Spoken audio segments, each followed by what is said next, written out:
झांसी में कोई भी बाहर का आए या विदेश का आए, वो पहले ढूंढता है चाट कहाँ है। जब तक बुंदेलखंड नहीं बन जाएगा तब तक क्या नहीं करेंगे? तब तक मैं शादी नहीं करूंगा, मैं कोई चुनाव नहीं आप लड़ूंगा। देखिए क्या मुस्कान आई है इनके चेहरे पे। इतना बड़ा रसगुल्ला बन रसगुल्ला, एक गया। रसगुल्ला आप खा लेंगे तो पांडे आप जी उसके के बाद तो पेड़े खा नहीं बहुत पाएंगे। फेमस हैं। ब्राह्मण का मूड 50-50 है इस बार झांसी। लेकिन मंदिर बनवा दिया मोदी जी ने साहब, इससे आप खुश नहीं है? मंदिर से एक्चुअल रोजगार नहीं मिलेगा।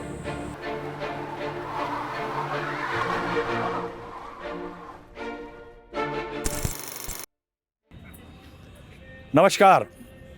Gist poll on wheels Jhansi पहुंच गया है, यानी थोड़े किलोमीटर दक्षिण की तरफ चलें तो हम मध्य प्रदेश में प्रवेश कर जाएंगे। हम उधर से इधर पहुंचे हैं। अब झांसी में सबसे मशहूर है साहब ये किला। ये किला जो है ये झांसी का लैंडमार्क है और ये झांसी के रहने वाले तमाम अलग अलग पेशों से जुड़े, अलग अलग जातियों से जुड़े लोग हैं। मैं इनसे राजनीतिक बहस करने से पहले सबसे पहले ये पूछूंगा कि इनमें से किसको पता है कि इस पहाड़ी का नाम क्या है? ये किला है और ये पहले ऐसे झांसी कहते थे। सबसे पुराना नाम झांसी का बलवंत नगर है। ये ओरछा के महाराजा ने इस बनवाया। पहाड़ी का नाम? झांसी का किला है। नहीं मालूम। इस पहाड़ी का नाम है बंगीरे की पहाड़ी। बंगेरे की पहाड़ी, yes yes yes yes yes. तो साहब देखिए यस यस। अपने इलाके के बारे में। अब दूसरा ये मुझे बताइए, क्या नाम है आपका? प्रज्ञा सिंह राजपूत। प्रज्ञा सिंह राजपूत जी, ये बताइए किला बनवाया किसने सबसे पहले? सर आई डोंट नहीं पता सर। बिल्कुल ये इतिहास में जाना पड़ेगा, क्योंकि पुराने हम लोग जानते हैं इस किले को रानी लक्ष्मीबाई के नाम से, और उन्हीं के बारे में ज़्यादा पढ़ा है तो इस पर थोड़ा इतिहास खंगालना पड़ेगा, नाम नहीं पता है। हाँ साहब, किसको मालूम है कि ये शायद ओरछा नरेश ओरछा के राजा वीर सिंह जुदेव ने जी ने। ये किला बनवाया है। बुंदेला? बुंदेला। वीर सिंह बुंदेला जो हाँ, कि बड़े बहुत वीर राजा माने जाते थे, उन्होंने इस किले को बनवाया था। तो साहब ये बताइए कि रानी झांसी से किसको पता है इसका क्या एसोसिएशन है? कि इसको झांसी का किला क्यों कहते हैं, रानी झांसी का किला क्यों कहते हैं? प्रथम स्वतंत्रता संग्राम में रानी झांसी जी ने बिगुल फूंका था और अंग्रेजों से युद्ध किया था अपने अधिकारों के लिए, बुंदेलखंड की धरती के लिए। इसलिए ये किला इतना मशहूर हुआ और पुरातन से हम लोगों के लिए एक आन बान शान की जो धरोहर के रूप में हम लोग इस किले को देखते हैं। मैं यहाँ बताना चाहूँगा कि ये इलाका एक तरह से अगर इसके आसपास का देखा जाए तो ये अंग्रेज़ों की बसाई बस्ती है। यहाँ का अंग्रेज़ों ने एक बहुत बड़ा कंटोनमेंट बनाया था, क्योंकि उनको चाहिए था कि सेंट्रल इंडिया को वो यहाँ से कंट्रोल कर सकें। असलियत में झांसी रानी ने अपना काफ़ी समय, यहाँ से पास ही एक जगह है बरुआ सागर। बरुआ सागर में एक किला है, बरुआ सागर का किला, उसमें करीब 6 साल रानी झांसी से ने उसमें बिताए थे। अब इन लोगों के इतिहास की नॉलेज आप लोगों के सामने आ गई है। मैं अब इन लोगों से पूछना चाहता हूँ, देखिए सागर का किला जो है झील के किनारे है, ऐसा कहा जाता है। 6 साल नहीं बताए थे। गर्मियों के समय में वो काफ़ी शीतल, जी हाँ, काफ़ी शीतलता रहती थी वहाँ पर। तो गर्मी के समय में अधिकतर रानी झांसी वहाँ पर रहती थी। जी, उनका आज भी एक रूम है ऊपर, जी। जिसपे वो उनका शयन कक्ष कहा जाता था। जी। मुझे ये बताइए कि झांसी में इस बार चुनाव में महिलाओं के लिए क्या मुख्य मुद्दा है? देखिए बहुत सारी स्कीम्स जो हैं वो बीजेपी सरकार ने, दिल्ली में नरेंद्र मोदी जी ने वो महिलाओं के ओरिएंटेशन किया है। उनको दिख गया है कि महिलाएं पहले से ज़्यादा वोट दे रही हैं, इनफैक्ट पुरुषों से ज़्यादा वोट दे रही हैं। और दूसरी एक और चीज़ हुई है कि पुरुष से हट के वोट दे रही है, कि पति एक पार्टी को अगर दे रहा है तो ज़रूरी नहीं कि महिला भी उसी को दे। तो इस बार आपके लिए क्या मुद्दे हैं? मेरे लिए बेरोजगारी का मुद्दा है सर, और शिक्षा का। सबसे जो बड़ी चीज़ है वो बेरोजगारी है। तो बेरोजगारी के मुद्दे में आप करती क्या हैं? मैं जर्नलिस्ट हूँ सर। आप जर्नलिस्ट? जी, सीख तो ये बताइए कि जर्नलिज्म के मामले में झांसी कितना आगे बढ़ा है पिछले से 20 सालों में? सर काफ़ी आगे भी बढ़ा है, लेकिन मैं कहूँ तो लड़कियों के लिए जैसे ही घर से निकलती हैं तो उनको मतलब 4 बातें कहने लगते हैं। हर फील्ड में यही आम तौर पे है। यानी जो महिला और पुरुष का जो भेदभाव है वो आज भी लड़कियों को, पुरुष जिनमें ज़्यादा हैं धन पेशों में, उसमें जाने से रोकता है। जी बिल्कुल। ये क्यों है, ऐसा क्यों है? यहाँ तो महिला सांसद भी रही उमा भारती। जी बिल्कुल, शायद मेरे हिसाब से सोच डेवलपमेंट नहीं हुई। यानी आपके इलाके के पुरुष सबक नहीं सीख रहे हैं? जी जी बिल्कुल जी। हालांकि झांसी की रानी भी यहाँ पे रही सबसे बड़ी, जो अगर उन्हें देखा जाए तो हमारे लिए सबसे बड़ी तो वही है कि आगे वो आई, महिलाओं में कितनी बड़ी बात है इसके लिए कि लड़कियों को आगे आना चाहिए झांसी से, बट यहाँ देखने को नहीं मिलता है ऐसा नहीं मिलता। जी। तो साहब ये पूरे इतने सारे पुरुषों के बीच में अकेली महिला की एक शिकायत है, ये ऐसा क्यों है? देखिए सर, ऐसा नहीं है। और दूसरी बात यह है कि जब किसी की आप ज़मीन छीनने लगते हो, अभी तक पुरुष प्रधान देश रहा है, पुरुषों की जब ज़मीन छीनने लगती है एक महिला तो विरोध तो होता जमीन ही। छीनने लगती है महिला? जी हाँ, बिल्कुल। किस तरह से? बिल्कुल, जब उस प्रोफेशन में आती है और महिला को प्रायोरिटी मिलती है, प्रायोरिटी मिलती है? बिल्कुल मिलती है, बिल्कुल समाज में मिलती है, महिलाओं को एक अलग स्थान मिलता है। और जब पुरुष स्वाभाविक तौर पे विरोध करते हैं उसका। ये मैं इस बात से पूरी तरह से नाइत्तेफाकी रखता हूँ कि महिलाओं को प्रेफरेंस मिलता है। मैंने 38 सालों से इस प्रोफेशन को देखा है और मैं ये कहूँगा कि महिलाओं के लिए तमाम अलग प्रोफेशन छोड़ दीजिए, पत्रकारिता में भी आज भी काम करना बहुत ज़्यादा विषम है कंपेयर्ड के पुरुषों के, क्योंकि साहब रात को पुरुष उनको निकलने नहीं देते, बसों में उनको छेड़ते हैं। जो नेता हैं वो उनका महिलाओं के प्रति और पुरुष प्रति पत्रकारों के प्रति बर्ताव अलग होता है। लेकिन मूल मुद्दे इस बार झांसी में कोई बहुत ज़्यादा इंडस्ट्री नहीं है, बहुत ज़्यादा एम्प्लॉयमेंट एवेन्यू नहीं, बिजनेस है थोड़ा बहुत, क्योंकि आसपास के पूरे बुंदेलखंड में ये बड़ा शहर है और यहाँ से ट्रेडिंग काफ़ी होती है। तो आपका क्या नाम है? मैं संजय पटवारी, प्रदेश अध्यक्ष व्यापार मंडल। जी। तो बताइए साहब क्या हालात है? देखिए, पहले की स्थितियों में और आज की स्थितियों में थोड़ा सा फ़र्क है। सरकार ने एक और ध्यान देना शुरू किया है। पहले इधर पे ग्रोथ सेंटर सरकार ने बनाया था इस क्षेत्र के बुंदेलखंड के विकास के लिए। ग्रोथ सेंटर पूरी तरह फेल हो गया था। वो बाहर की पार्टियां आई, उन्होंने ज़मीन ली, लेकिन वो उद्योग नहीं लगा पाई। लेकिन आज डिफेंस कॉरिडोर से लेके बुंदेलखंड औद्योगिक हब बनने जा रहा है, तो कहीं ना कहीं लोगों अब स्वतः ये उद्योग लगाने के लिए विवश हैं। दूसरा सबसे बड़ा कारण था बुंदेलखंड में उद्योग ना होने का, खासतौर से उत्तर प्रदेश वाले बुंदेलखंड में, क्योंकि मध्य प्रदेश और उत्तर प्रदेश में बड़ा अंतर था टैक्सों को लेकर, छूटों को लेकर। तो लोग आज भी बुंदेलखंड के बहुत से लोग बगल में मध्य प्रदेश में या ओरछा में अपना उद्योग लगाए हुए हैं, इसलिए कि वहाँ उन्हें सब्सिडी मिल रही है। लेकिन अब स्थितियाँ बदली हैं, सब्सिडियाँ उत्तर प्रदेश गवर्नमेंट भी अब लोगों को देने लगी है। एक टैक्स का मामले में तो अब यूनिफॉर्म हो गया, जीएसटी ले आई आपकी सरकार, उससे तो बहुत खुश होंगे आप। देखिए सर, सरकार ने वन नेशन वन टैक्स जरूर कहा था, लेकिन मुझे लगता है वो क्रियान्वयन नहीं हुआ है। आज भी पॉलिसियाँ अलग अलग हैं, हर स्टेट की अपनी अपनी पॉलिसियाँ हैं।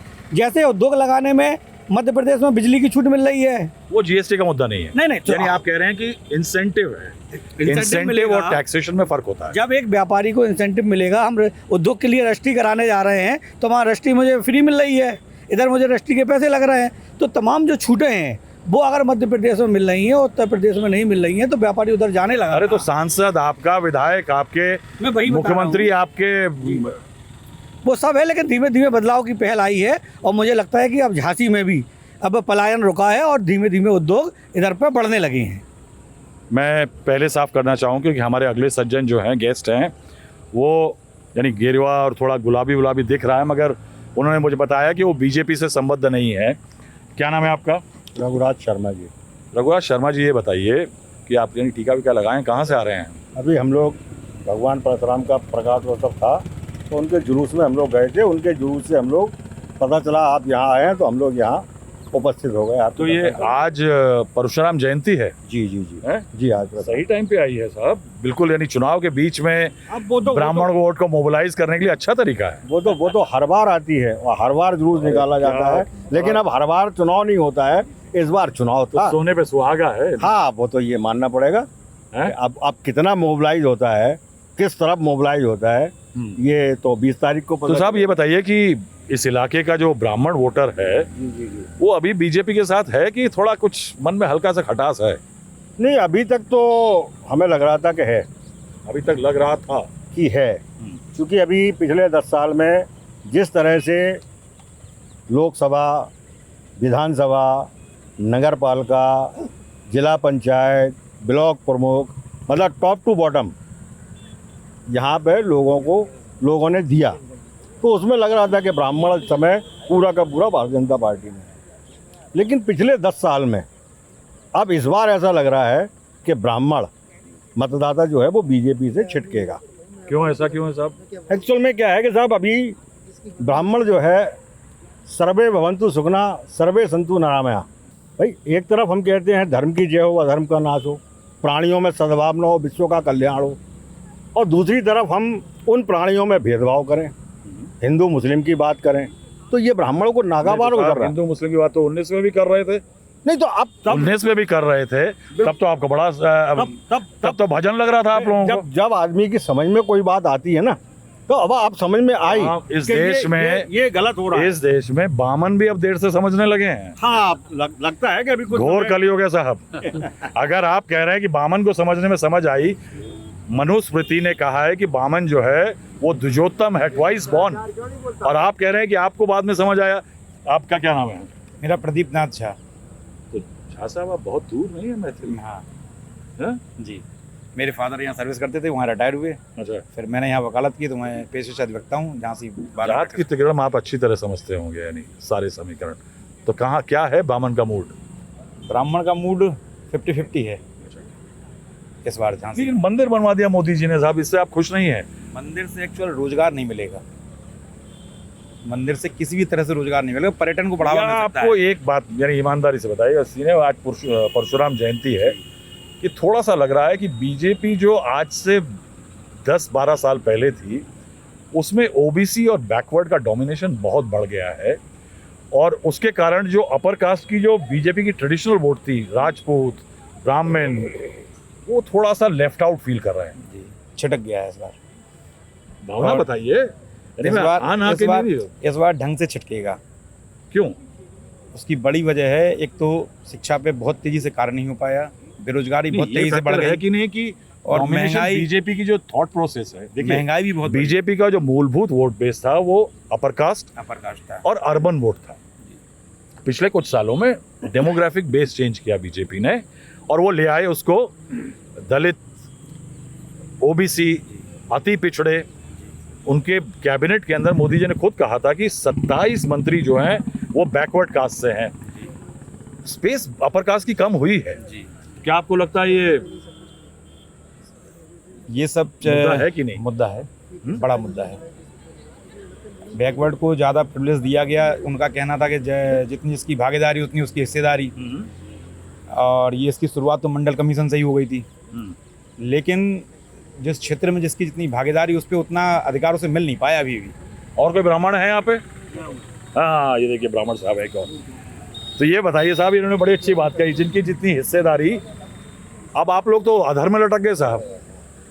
अब ये झा साहब और ये दोनों तो आप लोग सब अटक गए, क्योंकि एक तरफ बीजेपी हिस्सेदारी देने लगी बैकवर्ड्स को, दलितों को ज़्यादा, दूसरी तरफ राहुल गांधी तो एक्सरे करवा रहे हैं साहब समाज का, और उसमें जब पता लगेगा तो 50% से भी ज़्यादा रिजर्वेशन बैकवर्ड और बाकी लोगों को मिलेगा। तो साहब राहुल गांधी ज़्यादा प्रेफरेबल है इस टाइम की बीजेपी? देखिए, अब ऐसा है कि भाजपा का जो रहा वो ब्राह्मण वोटर रहा है उनका, लेकिन कहीं ना कहीं हो सकता है कि किसी को कुछ ना मिला हो, तो उससे है ना उनके मन में ये आती भाई हर चीज़ हर किसी को तो नहीं मिल सकती। समाज में अगर हमको रहना है, राजनीति करनी है, तो हर चीज़ हर वर्ग को देनी चाहिए, ये मेरा मानना है। नहीं तो आपको क्या लगता है कि ये जो कॉल है राहुल गांधी की कि कोटा बढ़ाया जाना चाहिए, रिजर्वेशन जिसकी जितनी हिस्सेदारी यानी ज़मीन पे जिनकी आबादी है उतना रिजर्वेशन मिलना चाहिए परसेंटेज वाइज? नहीं, ऐसा मुझे नहीं लगता कि ऐसा होना चाहिए भाई। जो अभी वर्तमान की जो सिनेरियो चलता तो साहब यहाँ पे आपके जो जैन साहब कांग्रेस के नेता हैं, उनके नेता कहते हैं कि हिस्सेदारी ओबीसी बैकवर्ड की बढ़ेगी। आज पे आप लोग इतना नाराज है, तो कल क्या करेंगे? नहीं, मुझे नहीं लगता कि ऐसा कुछ पार्टी भाजपा करेगी। नहीं, भाजपा नहीं, कांग्रेस कह रही है साहब। नहीं, अब कांग्रेस क्या कह रही हो तो कांग्रेस जाने, लेकिन भारतीय जनता पार्टी का स्टैंड क्लियर है, कोई भी रिजर्वेशन से छेड़छाड़ नहीं होगी। मुझे आपका क्या नाम है आपका? पवन गुप्ता। गुप्ता जी है। तो गुप्ता जी आप कहाँ हैं? जी, आप कहाँ हैं? किसके साथ हैं? हम सबके साथ हैं, सबके जो साथ। हमारे साथ है उसके साथ है। तो आपके साथ कौन है? हमारे साथ सभी लोग हैं। अब पार्टी विशेष के लिए तो पार्टी पूछ रहा हूँ यार, चुनाव है भाई, व्यापारी हम तो व्यापारी हैं, जो व्यापारी के हित में काम करेगा हम उसके साथ रहेंगे। व्यापारी का तो हित वही है जो पैसा दे। ऐसा कुछ नहीं है। नहीं, गल्ला खरीदे पैसा दे, यानी मैं रिश्वत नहीं कह रहा हूँ साहब। तो ये बताइए कि व्यापारियों के लिए कैसा रहा है? जैसे सर ने बताया कि बहुत इंसेंटिव की कमी है। नहीं, बदलाव आए हैं, व्यापारियों के लिए बहुत अच्छी योजनाएं भी आई हैं, कहीं कहीं कुछ गलत भी हुआ है व्यापारियों के साथ, लेकिन उसमें सुधार भी होना चाहिए आगे। गलत बताइए ना। हम तो आगे सुधार की भी मांग करेंगे, अगर कहीं कोई चीज गलत हो रही है तो हम उसको कहेंगे उसमें सुधार भी लाइए आप। कभी सही बड़े हैं, कभी पैसे सही वाले बिकते हैं। देखा है क्या गलत ही बिकता है ना। नहीं, सही भी इसलिए- होता है, नहीं, ऐसा नहीं है। आज के टाइम में व्यापार ऑनलाइन, पूरा मध्यम वर्गीय जो व्यापार है, दुकानदार है, वो निश्चित तौर पे आज के दौर में परेशान है, क्योंकि 80% पूरी जो मार्केट है वो पूरा ऑनलाइन ले जा चुका है, मेरा ऐसा मानना है। और जो कैश फ्लो मार्केट में रहता था वो नहीं है, जिससे कि स्ट्रीट शॉप जो चलती थी उनको आज बड़ा संघर्ष करना पड़ रहा है। अब आती की गवर्नमेंट की जो पॉलिसीज आती हैं वो लोकल लेवल पे सही से क्रियान्वयन नहीं होती हैं।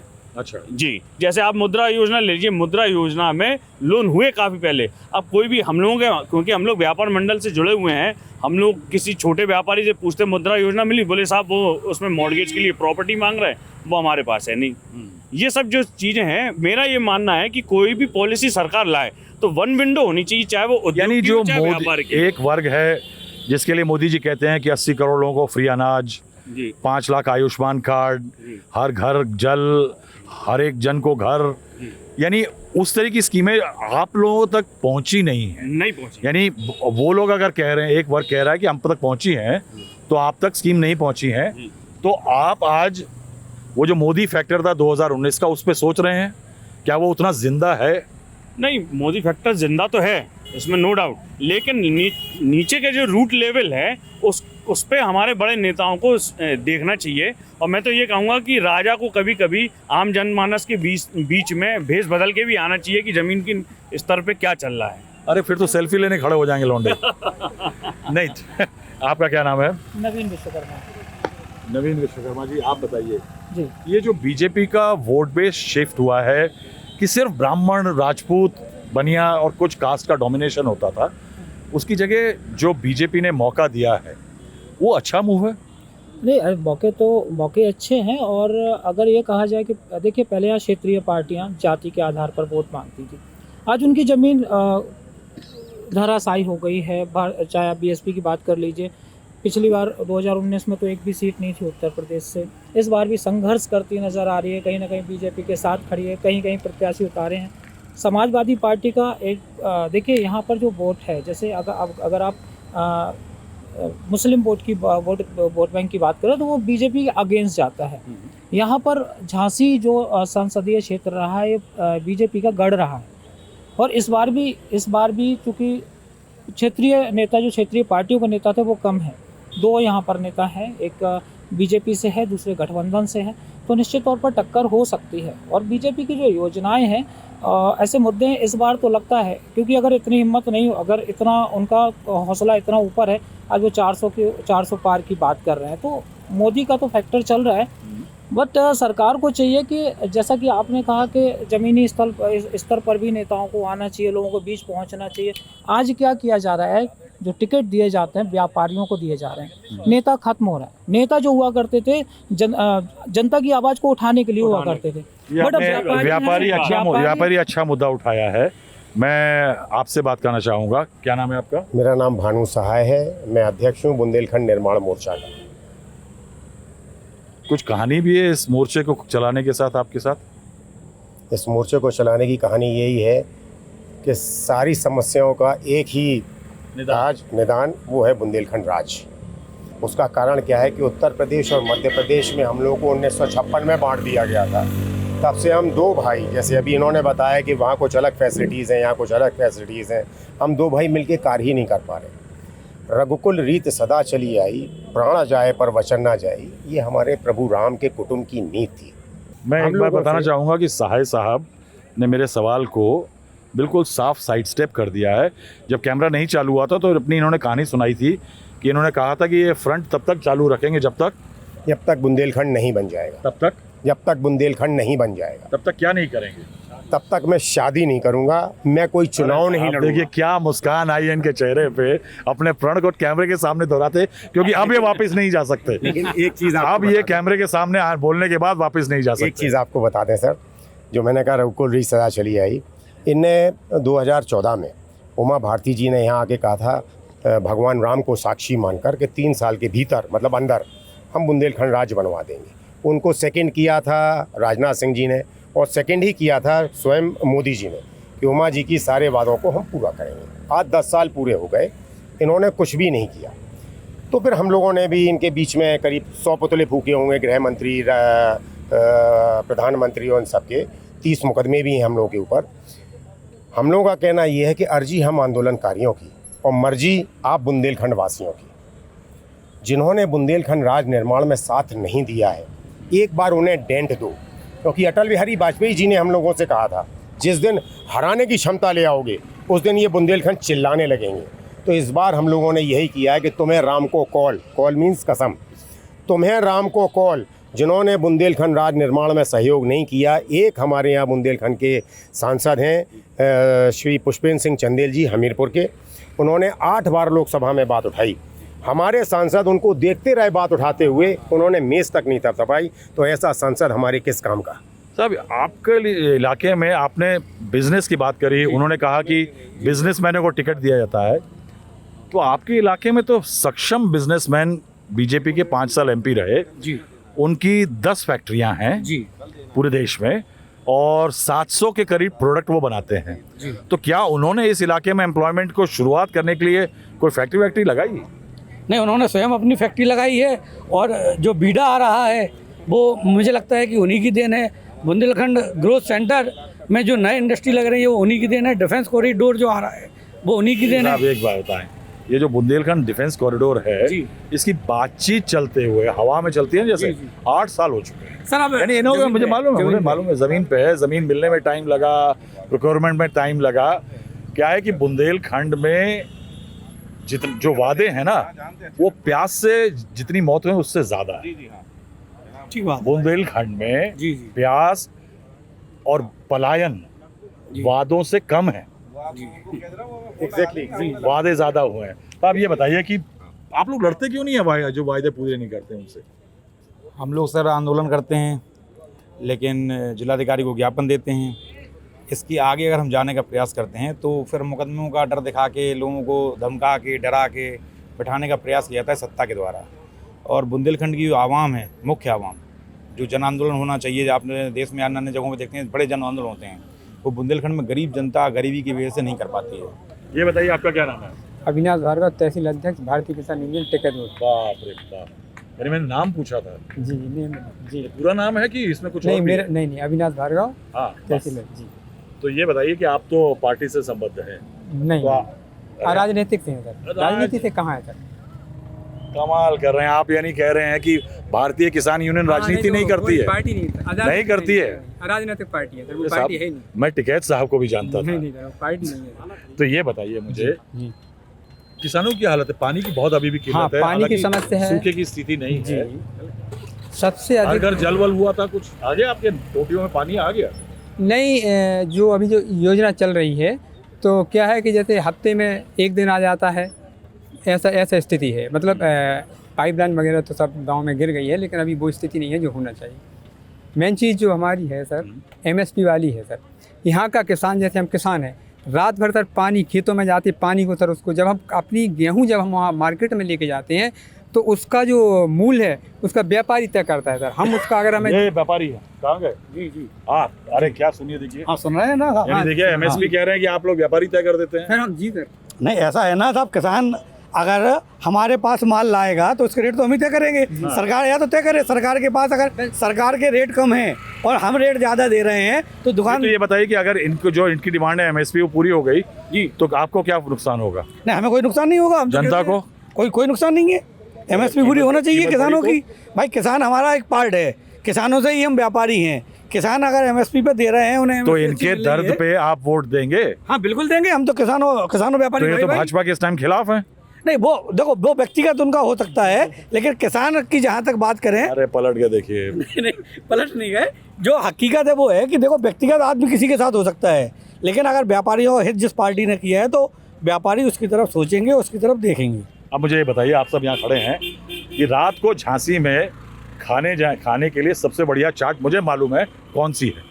नारायण चाट, नारायण चाट सदर बाजार, नारायण चाट सर, सदर बाजार में जाइए नारायण आप। चाट सर, नारायण चाट सदर बाजार, यानी आप जो जैन चाट थी उसके उससे 10 टाइम्स बेटर। बहुत से 10 टाइम बेटर। सबसे बढ़िया और खाने को झांसी में क्या मिलता है?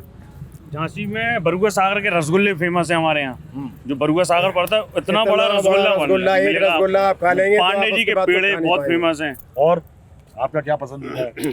झांसी में तो चाट पसंद है। झांसी में कोई भी बाहर का आए या विदेश का आए, वो पहले ढूंढता है चाट कहाँ यहाँ की है, और एक रसगुल्ला एक बार फेमस चाट खा ले तो सब तर हो जाए। और दूसरा, आप दाल तो आप घर में खाते होंगे, दाल आप घर पे खाते होंगे, लेकिन झांसी की दाल बगल में किले की दाल उतरोगे, सुरेश होटल है, उसकी दाल अगर आप खा लोगे तो घर की दाल भूल जाओगे। झांसी में आपका क्या फेवरेट है? समोसा नॉर्मल चाट। नॉर्मल चाट है। तो साहब देखिए, ये बुंदेलखंड इलाके, आप क्या रहे हैं साहब? बुंदेलखंड और आपकी शादी के अलावा कुछ भी? हाँ सर, एक बात सर, हमारे यहाँ बीच में सर अमित शाह जी आए थे।